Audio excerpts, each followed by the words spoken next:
Viral होतं, एक बारामतीकर या नात्याने. त्यात असं लिहिलं गेलं की पवार कुटुंबात का फूट पडली, का तर आप्पासाहेब पवार राजकारणात येणार होते, नंतर राजेंद्र पवार येणार होते. फालतू प्रश्न विचारणं, कोणाचं पत्रक माहिती नाही, कुणी काढलं माहिती नाही, त्याला अर्थ नाही, त्याचं मी कशासाठी त्याला उत्तर देईल.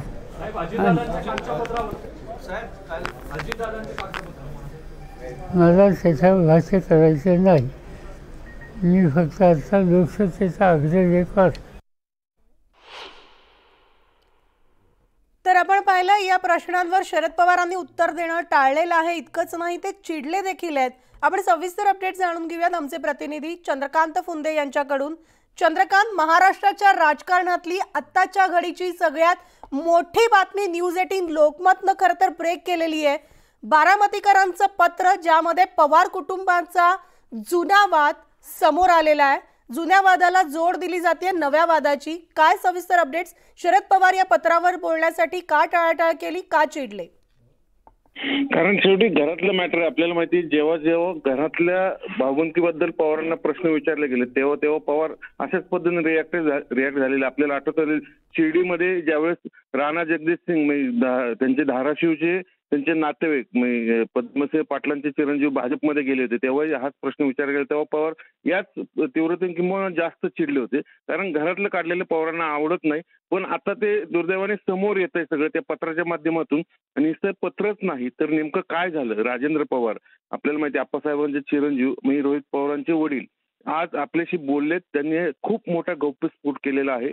पहिल्यांदा पवार फॅमिलीतलं इंटरनल पॉलिटिक्स समोर आलेलं आहे. त्यांनी स्पष्टपणे सांगितलं, ज्यावेळेस अजित पवार राजकारणात येत होते, कारखान्याचे डायरेक्टर बनले होते, त्यावेळेस मलाही डायरेक्टर व्हायचं होतं छत्रपती कारखान्याचं, पण पवार साहेबांनी मला थांबवलं.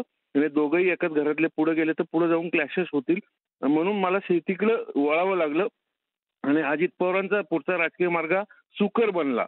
नाहीतर त्यावेळेस जर मी राजकारणात आलो असतो तर तेव्हाच कदाचित पवार फॅमिली फुटली असती. हा सर्वात मोठा गौप्यस्फोट त्यांनी फक्त आणि फक्त न्यूज 18 लोकमतवर केलेला आहे. त्यामुळे आता खरं बारामतीतली जी लढाई आहे ननंद भाऊजाईची, त्याचे एक एक फटाके असे लागायला सुरुवात झालेली. आणि रोहित पवारांकडनं आणि त्या पत्रात स्पष्ट उल्लेख केलेलं, म्हणजे ते पत्र एका अर्थाने रोहित पवारांच्या बाजूचं समर्थन करणारं आहे. म्हणजे पवार फॅमिली का फुटत गेली, म्हणजे त्या सगळ्या दोष सुनेत्रा पवारांना दिला जातो या सगळ्या पत्रामधनं.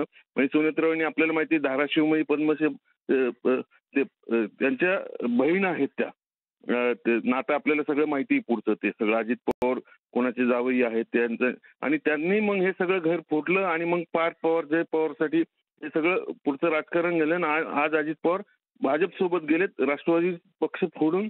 आणि त्यातनं ही सगळी परिणिती हे तेव्हाच झालं असतं जर तेव्हा मी राजकारणात आलो असतो, पण साहेबांनी मला थांबवलं. असा सर्वात मोठा गौप्यस्फोट केलाय राजेंद्र पवार, जे रोहित पवारांचे वडील आहेत आणि आप्पासाहेब पवारांचे चिरंजीव आहेत. म्हणजे ते त्यावेळेस पवार साहेबांचे समवयस्क होते, पण ते शेतीकडे वळे आणि पवारसाहेब ते राजकारणात वळे. म्हणजे तेव्हापासून हे संभाव्य फूट जे पवार साहेबांनी असे प्रत्येकाला एक एक क्षेत्र निवडून देऊन ती थांबवली होती, पण ती अखेर आता अटळ झाली आणि इथं ती फुटली. आणि मागं काय झालं होतं त्याचे आता एक एक असे फटाके समोर फुटायला लागलेले. बरोबर आहे चंद्रकांत. नेहमी सणासुदीला किंवा कोणत्याही समारंभासाठी पवार कुटुंब कायम एकत्र दिसतं, हसत खेळत दिसतं. मात्र पवार कुटुंबामधली ही आतली जी धुसफूस आहे ही पत्रातनं आता बाहेर येते का? राजेंद्र पवारांच्या मनात तेव्हापासूनच अजित पवारांबद्दल राग किंवा एक नाराजीचा सूर होताच का? दिसतं त्यांनी बोलूनच दाखवलं. तेव्हा मलाही राजकारणात यायचं होतं, पण साहेबांनी मला तेव्हा थांबवलं. म्हणजे याच्यातच सर्व काही आपण समजून घ्या. म्हणजे जशा आकांक्षा आज अजित पवार राज्याचे उपमुख्यमंत्री होते, तसंच कदाचित राजेंद्र पवारांनाही व्हायचं होतं ना. राजकारणात कोणाला यावंसं वाटत नाही, पण दोन्ही भाऊ राजकारणात आले तर पुढे जाऊन वाद वाढतील, म्हणून पवार साहेबांनी त्यावेळेस त्यांना थांबवलं. हे त्यांनी स्पष्टपणे बोलून दाखवलंय. मग याचा अर्थ जे पत्रात आहे ते आता समोर आलंय आणि त्याला दुजोरा मिळाला. धन्यवाद चंद्रकांत या सविस्तर माहितीसाठी. आणि याचे सगळे अपडेट्स आहेत, ज्या प्रतिक्रिया उमटतील त्या देखील आम्ही तुमच्याकडनं जाणून घेत राहू. तुर्तास धन्यवाद.